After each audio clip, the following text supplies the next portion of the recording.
Hey, y'all. Listen, this is our first live signing, so y'all have to give us a break if we don't do a very good job at it. I'm definitely live signing. Yeah, me too. We are literally live signing as we speak. Here's my little pen with my Sharpie right here. What I'll do is I'll talk for a second and kind of get us into this thing, and then I'll sign a few and let Brooke talk to you for a few minutes. First of all, I want to say thanks for coming, man. Like y'all are. I know the people that are watching this right now are like the main folks. We're sitting at our dining room table, and so Brooke's sister is in town, and what that means is we had someone responsible to watch the kids out in the yard so they wouldn't jack up this live sign. So that's literally where most of our kids are. But thank you for coming. Look, I know if you're watching this, then you're probably kind of one of the people that have been supporting us for a really long time through the show, and then through writing this book and through releasing this book. So yeah, and if you're new, man, we're sure happy to see you too. But I just want to say thank y'all for being here. I wanted to just kind of take a minute. I know a lot of people have a lot of different questions, and we're going to get to some questions that people have asked here in just a minute. I have them right here in front of me. I'm trying to make sure that my phone doesn't fall asleep as well. But we're going to get to some of those in just a second. But before we do that, hang on, I'm going to turn this up so I can see. Before we do that, I just kind of wanted to, hopefully we could just talk a little bit about the book and the book launch and what it was like to write this book. I'm going to say, I guess I'll kind of start and go backwards. We had a book signing back home in Meridian. I had a head start on this. I got some over here. I still got to get going.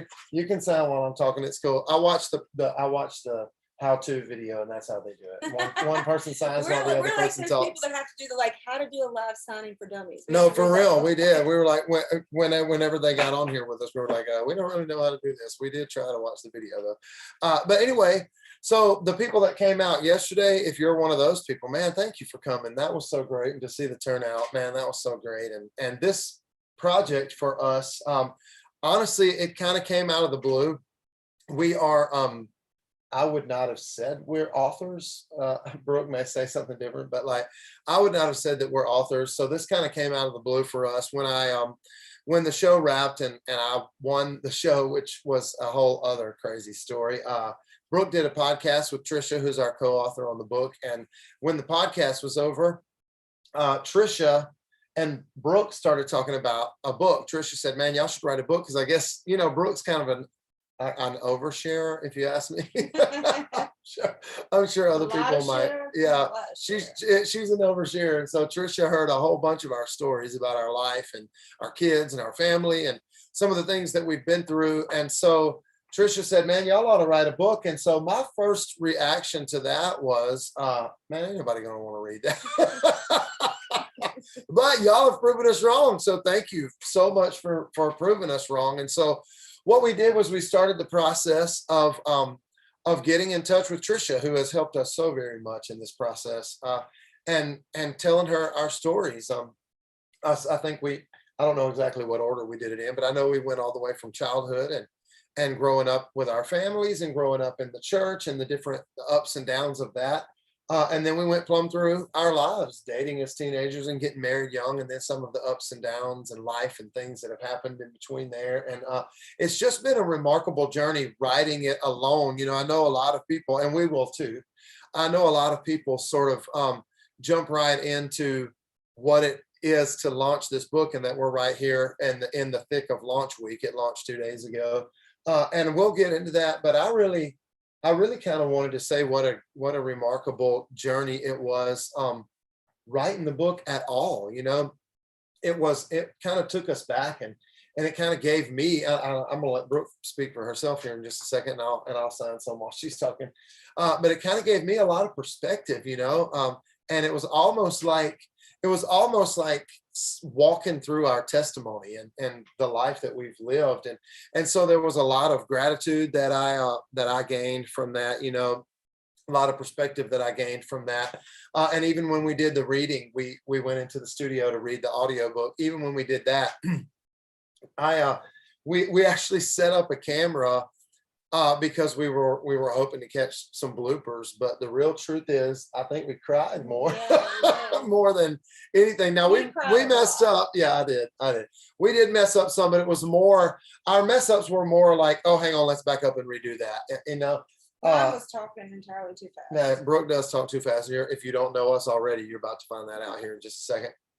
But it was a remarkable journey, y'all, writing this. And a lot of people have asked us things, and this is maybe in some of these questions. We haven't really dug into them yet. We will in here in just a minute. But a lot of people have asked us things about like, how was it to write a book together, and how did we do that without killing each other?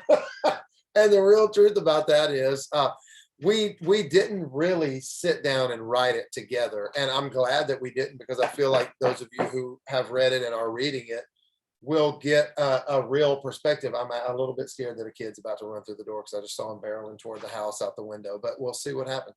But I'm really hoping that you'll get a real perspective, a real perspective from Brooke and a real perspective from me, so that we weren't there sitting together sort of collaborating. We, most of the times, even though the chapters are broken down, this is Todd's point of view, this is Brooke's point of view, we really were separate a lot when we were writing it.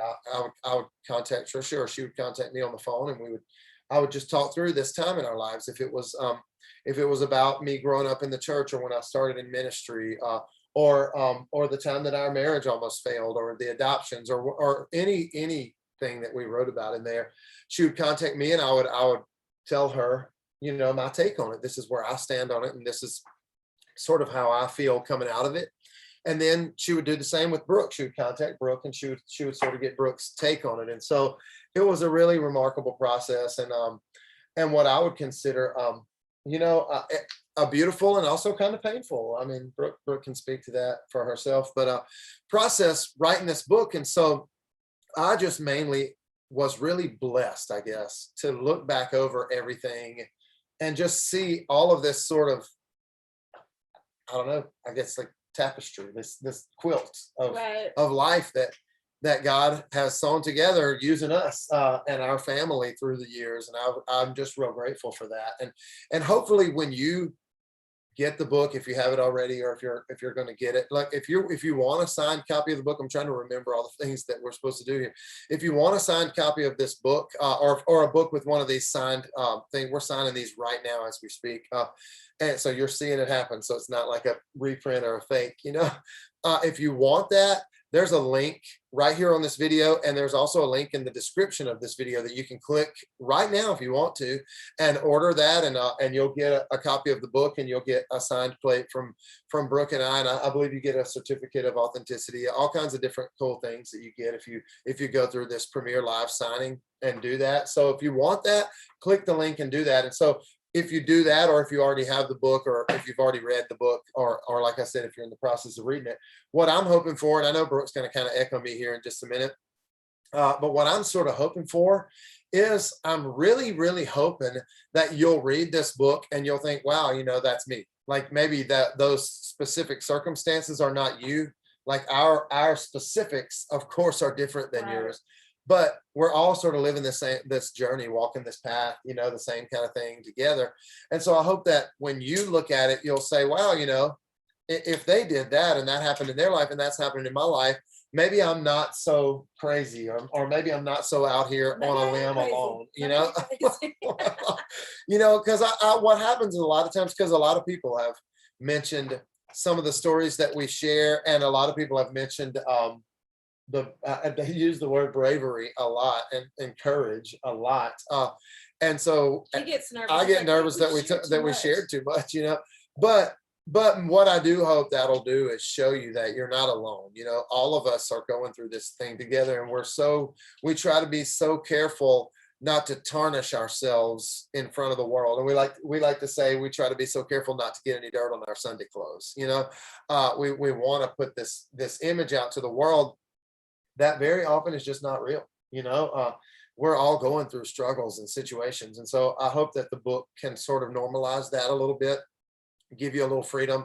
And even though I always say, I've said for years and years and years, I don't feel like I hold the hook. I'm not the hook bearer, but for what part I do play in it, hopefully it lets you off the hook a little bit, you know, and you can feel a little bit of freedom. So I'm gonna sign a few of these over here, and I'm gonna let Brooke Okay. kind of chat with you for a few minutes, and then here in just a little bit, I'll say here in about 5 or 10 minutes, or whenever Brooke gets through talking, which means maybe in a 30 minutes or so.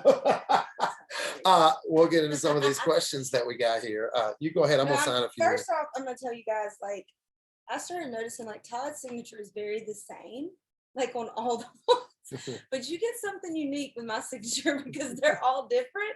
So it's kind of like, you know, those clothes you buy where they're like, you know, each individual garment has like a different, well, that's going to be how my signature is. I said I was going to practice, but I don't know. Todd has this like it needs to perfect be signature. authentic. It's authentic. It's authentic.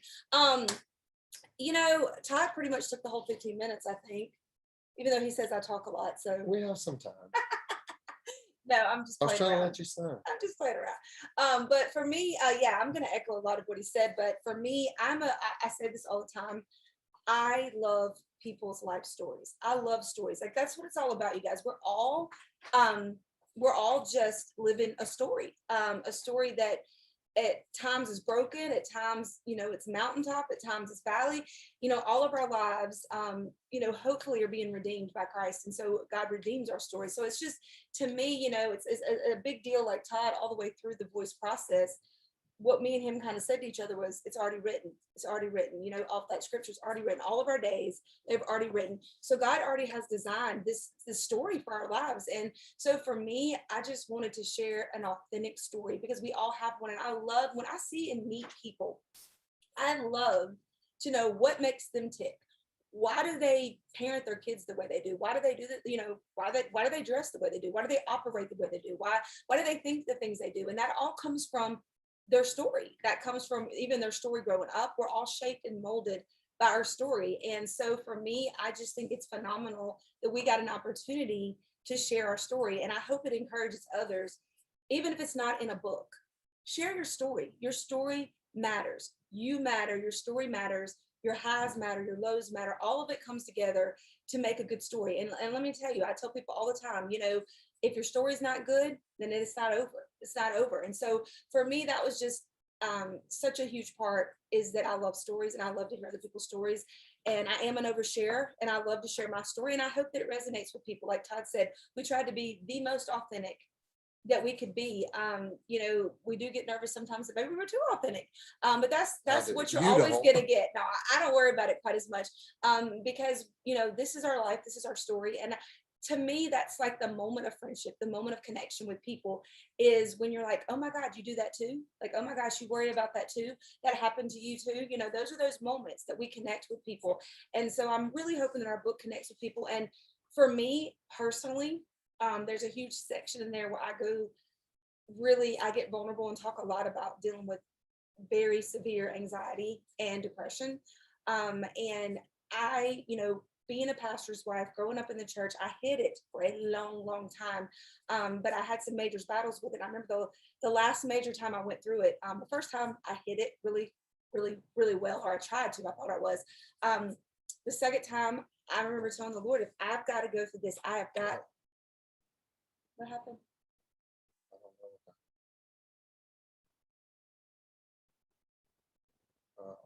Are we on there? Okay, I'm so sorry. I thought. Oh, I'm sorry, y'all. Something popped up on here, and we thought it kicked us off. Sorry, it looked like we got kicked off the live signing. Sorry about that. That's why I'm so glad we have you there. Carry on. So anyway, not today, Satan. You just tried to mess that up. It's not going to. So for me, I remember telling God that, you know, if I've got to walk through this, I've got to find purpose in this. If I'm walking through this suffering, there has to be purpose. And so for me, that was to share my story, just to open up and begin to share it with people. And the moment I did that, the shame began to lift, that shame and stigma associated with, you know, I'm broken because I struggle with anxiety or depression. And so for me, I just thought about it the other day, and I just wanted to cry, because it was like, not only did God keep his promise to me in that moment, now God is letting me share that story with such a wider audience in a book.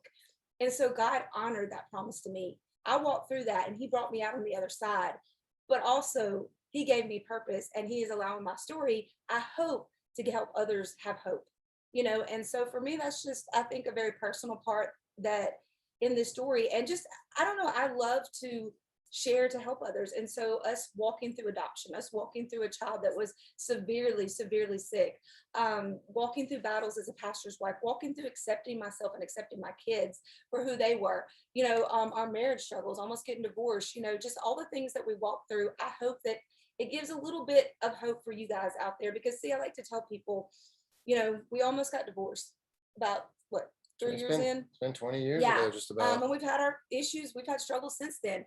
But when I look now, even as hard as it was to make that, to power through that and to make that work, I like to, if there's anybody that's listening that is in that place, I think now when I look back, this is what the enemy, this is what I would have missed out on if I would have chose to leave.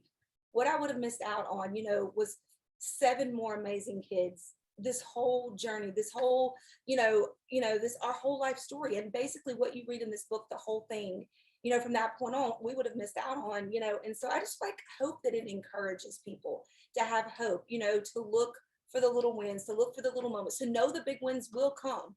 I had a friend of mine today shared something about, don't, when you're looking for the oak tree, God might send the acorns, and for me, that's the same thing. Sometimes we're looking for the big thing, and God might be sending those everyday little miracles that we're just overlooking. And you'll never see the oak tree without the acorn.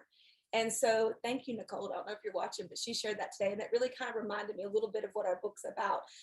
Sometimes we're looking and think it's about the big win, but the big win in our lives would have never happened if it wasn't for the million little wins that God gave us daily that we have to be intentional and choose to look for. So I just hope that's what people kind of, from my perspective, get from this book. And I just love everyone.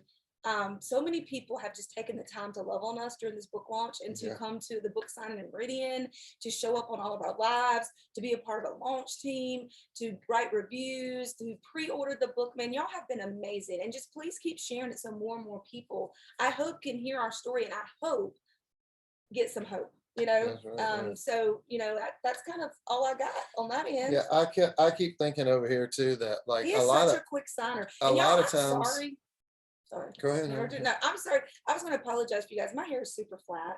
I was just noticing that. Oh, come on. No, it really is. And I'm never, I always push it to the very limit of us going live and doing something and not every ready. time. And I'm never fully ready. I've been sitting down here like a half hour. My hair. I literally just said, okay, gonna be flat hair today. But literally I do that every time. So yeah, I was gonna say too. Another part of normalcy. I'm never ready on time. This book may be, I don't really know, to tell you the truth, all the different categories that it may fall in.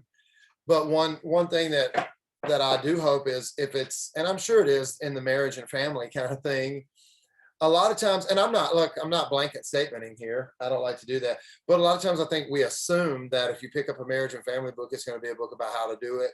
But that is really not what ours is about. Ours is about how we really don't know how to do it, but we can be grateful, and we're working through. So anyway, let's see. Yeah, I think we're going to do some of these questions. How about this? How about I do a few of these, and then I'm going to pass it to you and let you answer a few of these. Sure.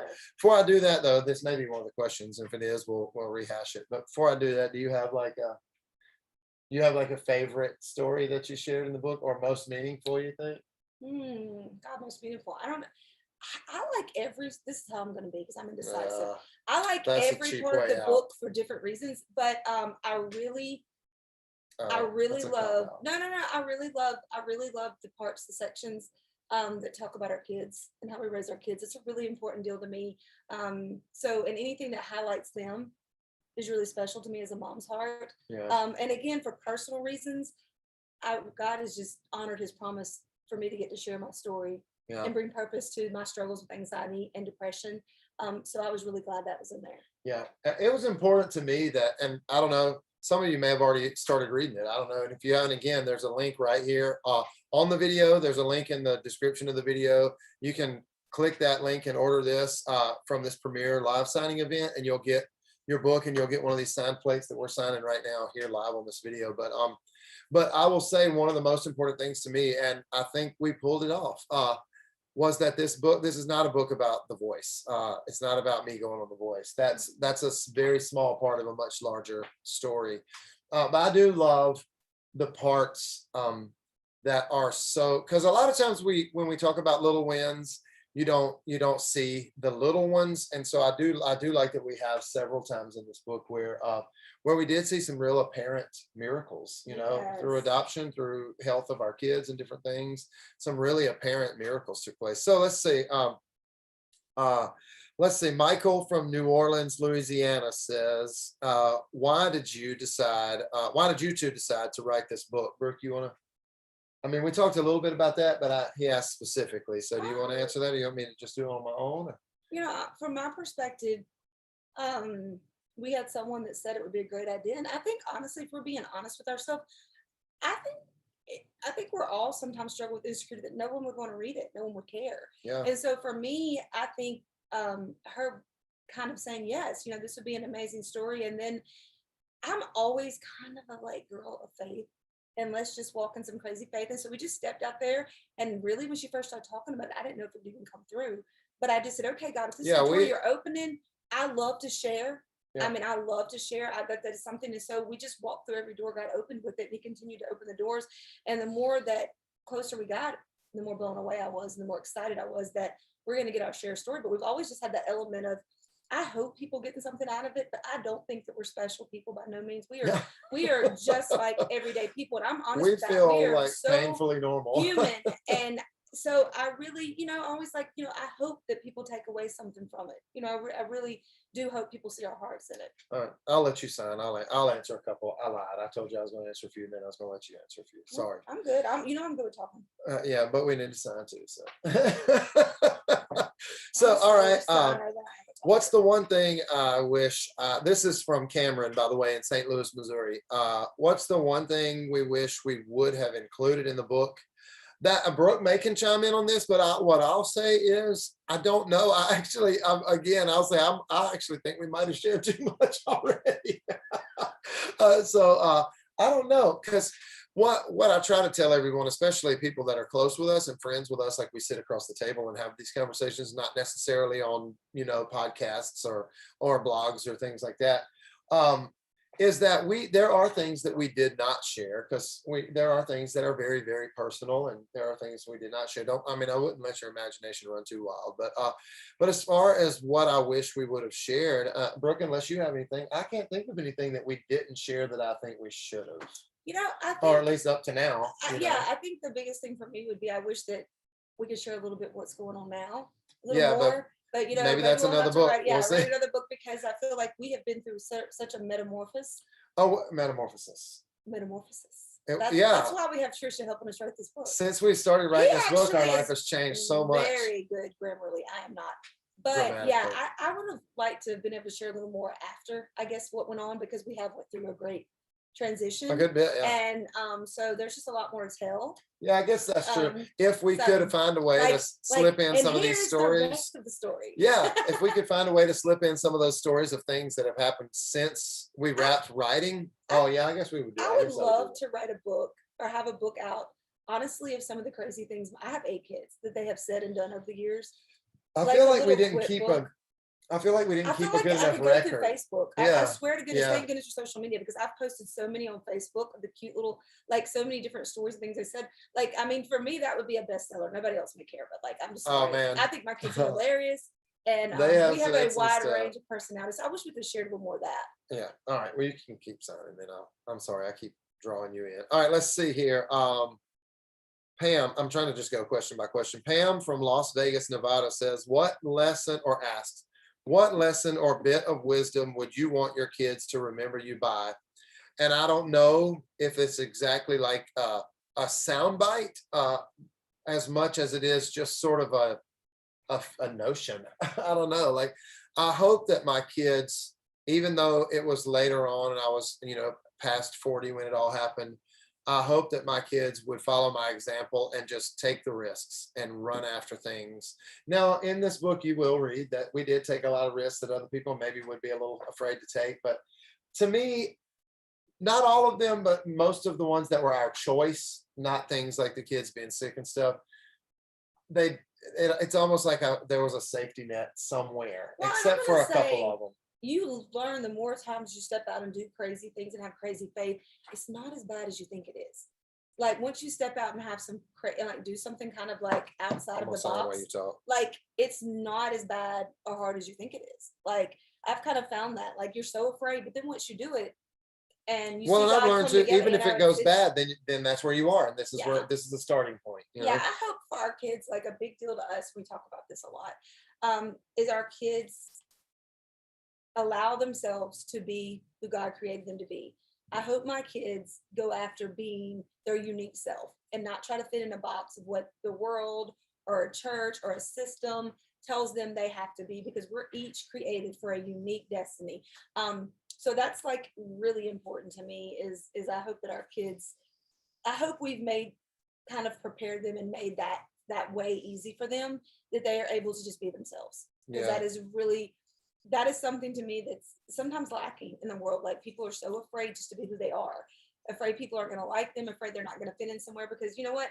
I think, you know, if you're you, truly you, whatever that is, and authentic, I think that connects with most people. You know, I mean, everybody, I always say, you know, everybody, everybody's not gonna be your best friend. You're not gonna be everybody's cup of tea, and that is okay. And I hope my kids get that too. It is okay if everybody doesn't like you. Like it's okay. You know, just be who you are. So I hope that is the advice. You want me to read some more questions? You can. Actually, I think the next question is sort of a me question. So let me well, do the then you next go one, ahead. and then I'll pass it on to you. There are several more. So the next question is from Katie in Denver, Colorado. And Katie Oh, asked, we love Colorado. oh, we sure do. Katie asked, what did your kids think of your time on TV? Did it elevate your status to cool dad?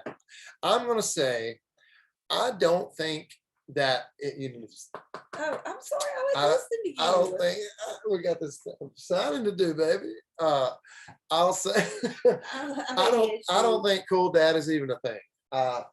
But what I will say is the kids were and still are very, very supportive of that time.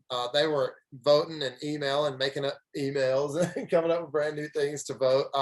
But also one of my kids, this is a story I'll tell until the day I die, because you know people don't get to tell this kind of story.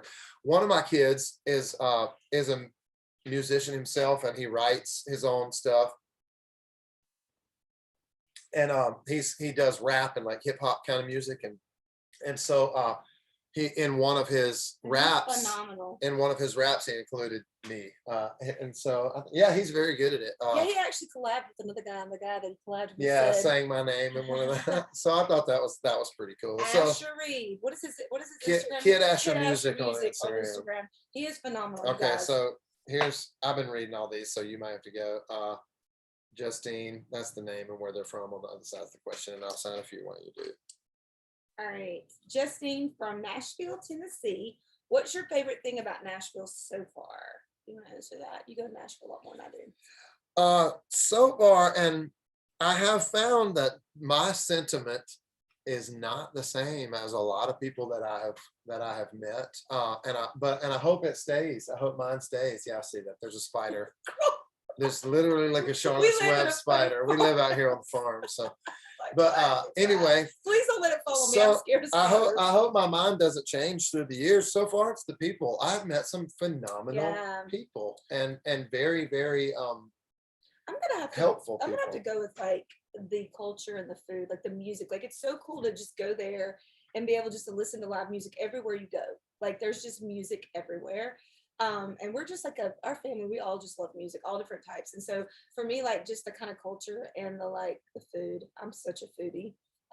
It's just super cool. And then we live a little bit outside of Nashville. I want to be a foodie, but and we have like a little farmhouse with chickens, and so I'm loving it. Like I love Tennessee, period. So we've been loving it. We're actually going to Nashville tonight, so we're gonna go listen to some music later on. This is from Daniel in Kuna, Idaho. How do you motivate yourself to keep going towards your goals when life happens? I think that's a you question. You know what? Who is it from? Daniel. This is what I'll say, Daniel. And I don't know if this is good advice or not, but I'll just tell the truth. That's the best I know to do. Sometimes I don't. Sometimes you just have to give it some time. Like I will say this, and I don't know. Again, I don't know if this is good advice. It is very hard for me to drum up a feeling of motivation. Sometimes, not all the time. So what I do though is I rely on a commitment a lot. Like instead of feeling motivated, I guess that is motivation. It doesn't feel like motivation. It feels like commitment. Right. I got to take care of this family. I got to take care of my wife and my kids and make sure, and do my very best to make this new life work. And so I guess sometimes you feel like, wow, this is something cool. We just got some really great news just today, just this Yeah. morning.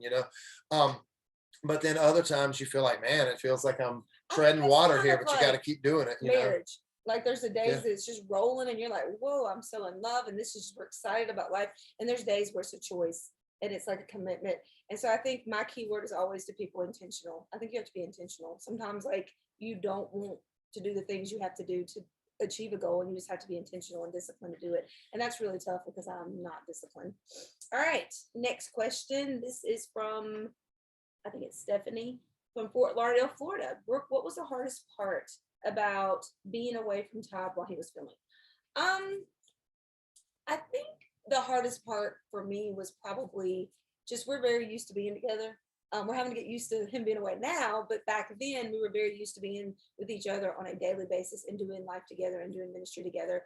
So it was hard to go to church by myself. It was hard to, just do the normal things and be by myself and not be there while he was experiencing things and kind of having to wait till he could call me to tell me what was going on because I get nervous for him. And so that was the hardest part is sometimes having to wait. I remember for some of the biggest, most important stuff. I remember one time I was waiting to hear back from him, the stuff that was pre-recorded.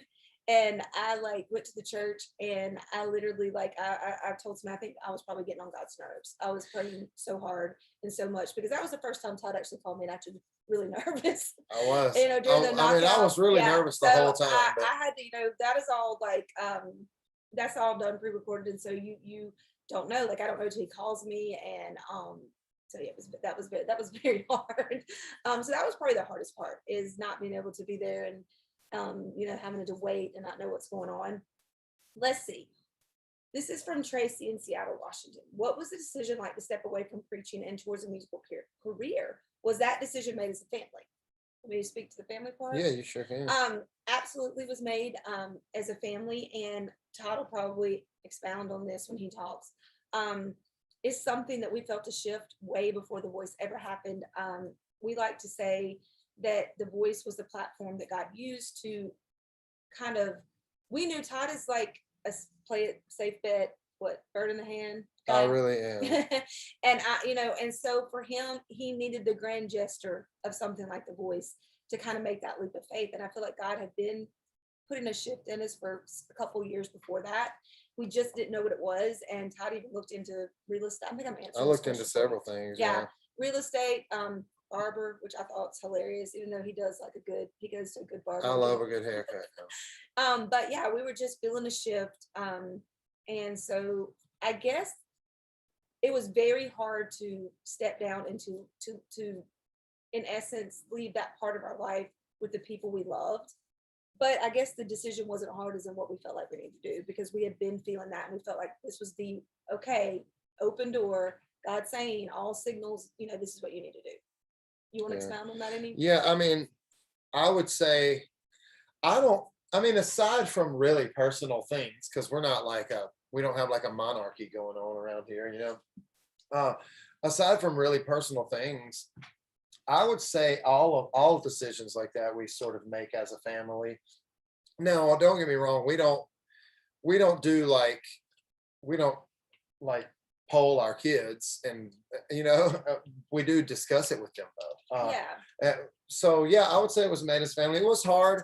It's hard to explain, very hard to explain. It was hard, but also easy because the hard part was more the putting it into practice and walking away from everything comfortable. What come after? Yeah, familiar. Yeah. But the easy part was I just knew that it was time. I'd been knowing, I realized, and it's so fair. It was having the faith to see, once you do that. But let me just say that people are so 100% fair. You are 100% fair to think, wow, this guy went on The Voice and then he won and then he just left it. But that's for certain not what happened. We were moving in a different direction anyway. So you want me to read any or maybe? Well, I'm gonna read the next one. It's about 8 kids. Oh yeah, you go ahead then. And also, I just want people to be, understand that we did not walk away from ministry. We're still going to minister. Yeah, we didn't walk away from the church. Yeah, We're we still didn't walk part of the away from the church. church. We didn't walk away from our faith or anything of that nature. And I'll be honest, when Todd first come to me and said he was felt in a shift, I told him, did I not say, well, wouldn't that be sin? Like if the Lord's called us to pastor and we don't pastor with that. And I had to shift my mindset that ministry is not inside. We did pastor, but ministry is not just inside the traditional behind the pulpit. Ministry, you know, we are the church, and you have to shift to being. Well, if you want in your own life or in your role that you play in the church and the kingdom of God, if you want to see different results, you're going to have to do something different, you know? So it was a shift of mindset, I think, for me, and, you know, and all hopefully, of us. yeah, for all of us. So, all right. This is Samantha from Memphis, Tennessee. What was life with 8 children like during quarantine? Shout out to you, Brooke, because I know you did part of it without time. You know, it was a little cray-cray, but I think we're at this point, we are used to chaos, and I homeschooled my kids anyway. So that was a key thing, that life did not change in that area for us.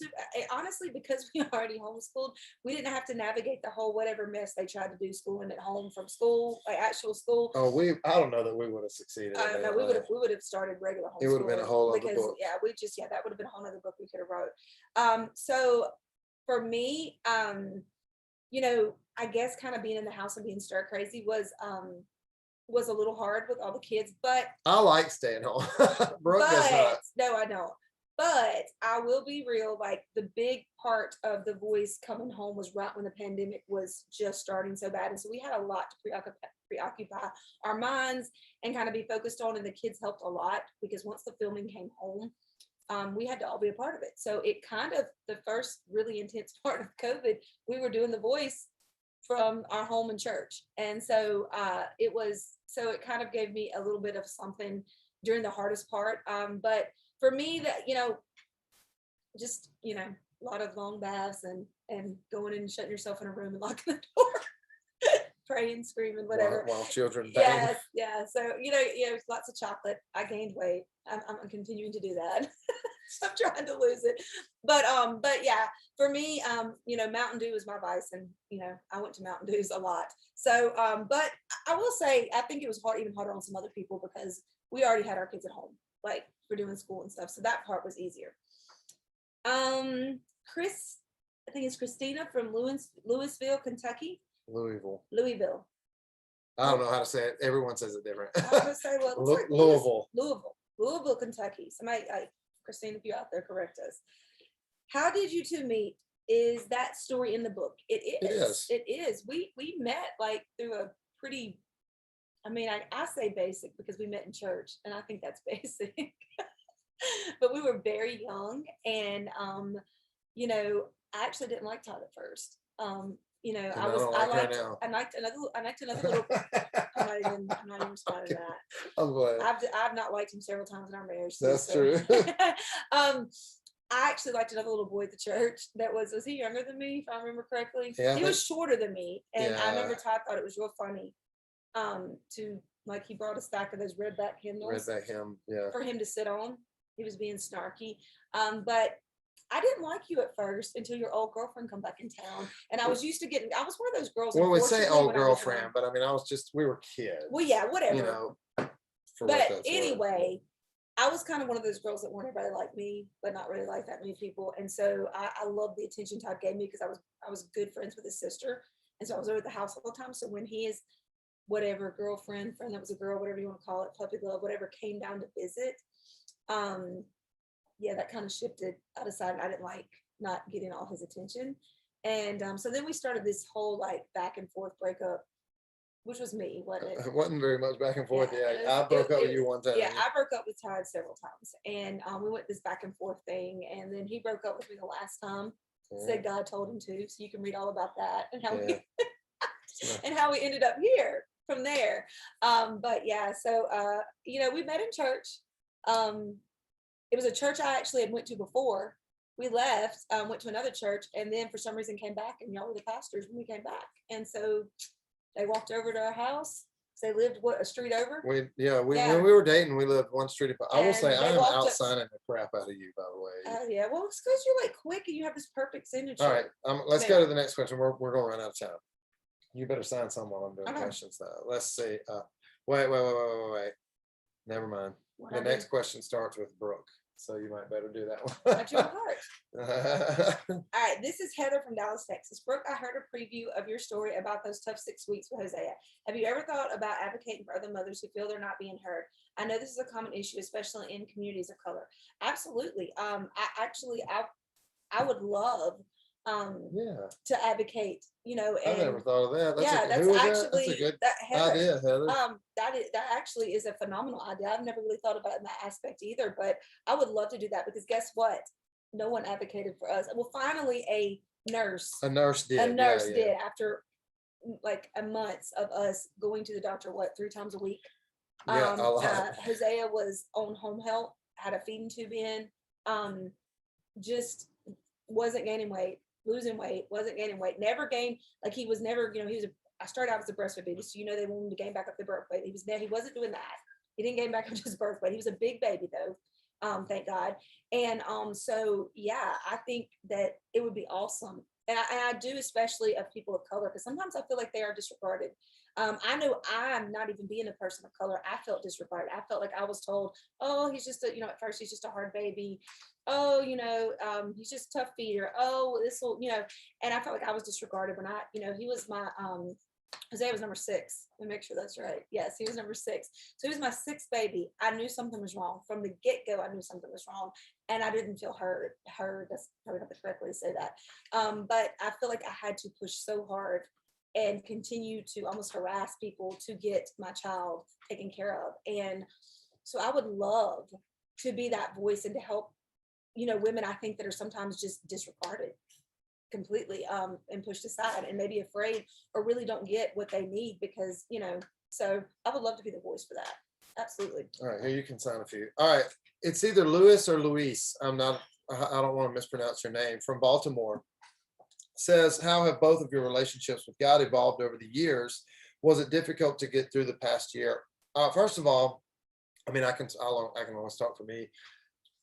Through the years, my relationship with God has grown. I guess evolved maybe a good word, but I like to say grown. Yeah. From These are really good questions. Yeah, I grew up with a lot of, and this is my fault. Let me say that no one did this to me.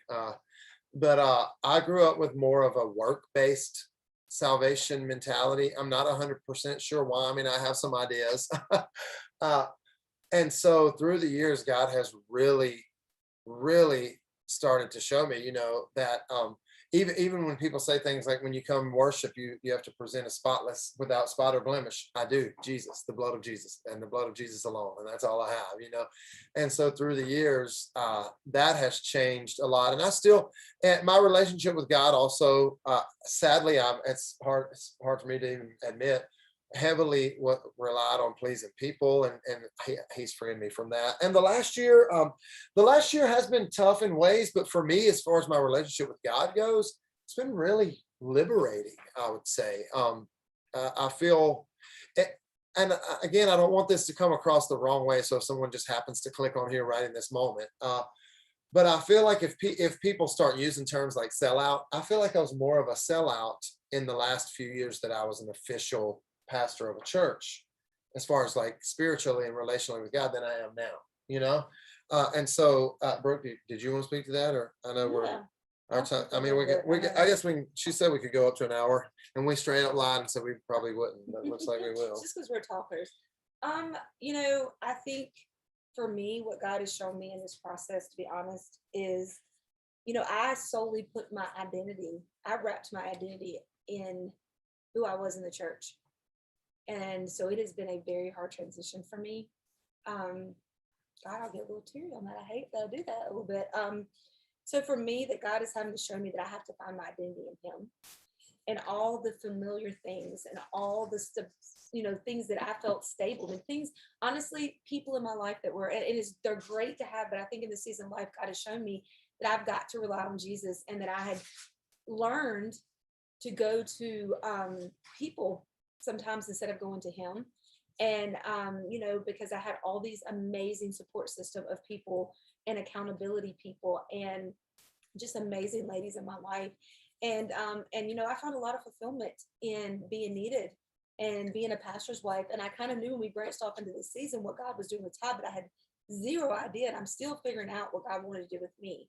And so I had almost an identity crisis. And God showed me I had an identity crisis because my identity wasn't based in him. My foundation wasn't in him.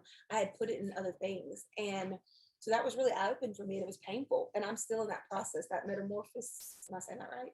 Metamorphosis. Metamorphosis. You're doing much better. Where, you know, I love having him here to correct me. I'm just messing with He you. does. He's my grammar police. But it's really been, you know, this transformation process of, you know, having to become who God wants me to be now, and just solely rebuilding that foundation and that identity in him. So for me, that's been a big something I didn't expect. I didn't expect it, but God has helped me through it. I'll say, speaking of every little win, we have gotten much better at going live together without talking over one another. We have gotten so much better at that. We used to really be terrible. That's because people used to get in the that's comments what you and need to do, be is give all me something mad. to do while you're talking, and I won't talk over you. Yeah, all right. They used to get so mad at me because I'm such a talker. All right, let's see. Rebecca from I think it's Charleston. It kind of breaks up here. Rebecca from Charleston, West Virginia. How would you recommend we start celebrating small victories? Oh, that's easy. I'll answer that one and a couple of more before we sign off. Just pick one, anything. Like today, when you go to bed tonight and you think everything went wrong, you can choose to find like any one thing, something, you know, maybe the refrigerator didn't go out, you know, just something. And that's what I would do, honest to God. And I want to say, y'all, it's real important to me, and Brooke too, I guess, that y'all know that we're not experts at it. We just are still learning every day to try to just be grateful for little things and then big things, and to look over our lives collectively and see all the things that God's done, you know. So just pick something. That's how you start, you know. How do you eat an elephant? One bite at a time. And I love how we do sometimes. And a really cool lady friend of mine at our church, our previous church, shared this with me one time, and I've continued to use it with my family, and I love it. And they said they always opened up their ladies thing they did with best of the day, worst of the day. And I've started doing that with my kids and our family. And my older kids roll their eyes sometimes, but I know deep down they really like it. Yeah, they always say best of the day, worst of the day is their worst of the day. Yeah, right. But my younger kids will love it.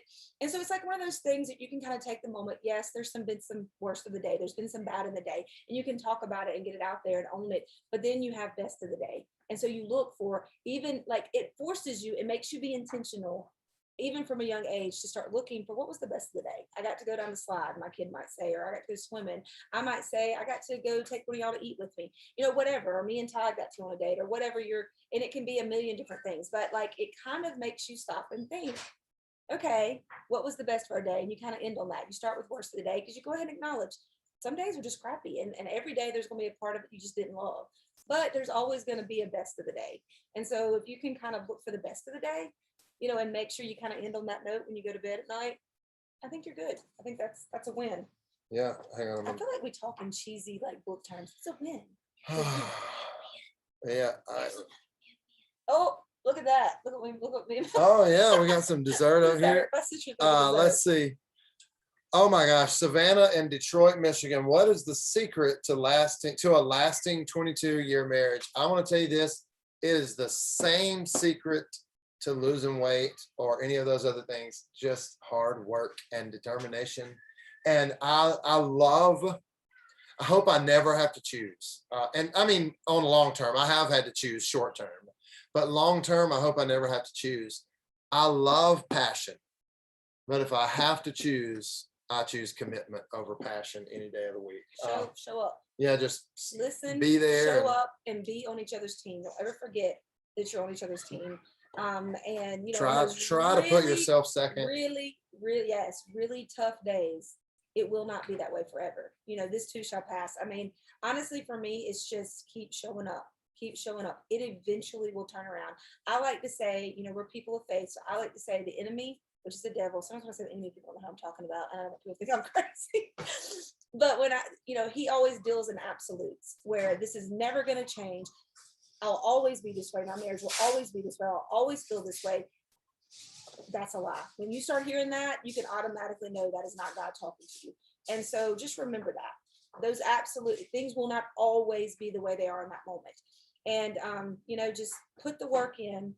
You got to see a counselor, you know, do date nights, show up, listen to each other, put the work in, and God will do the rest. You can only do what you can do, and God does what you can. All right, let's see. I'm going to, you know what, y'all?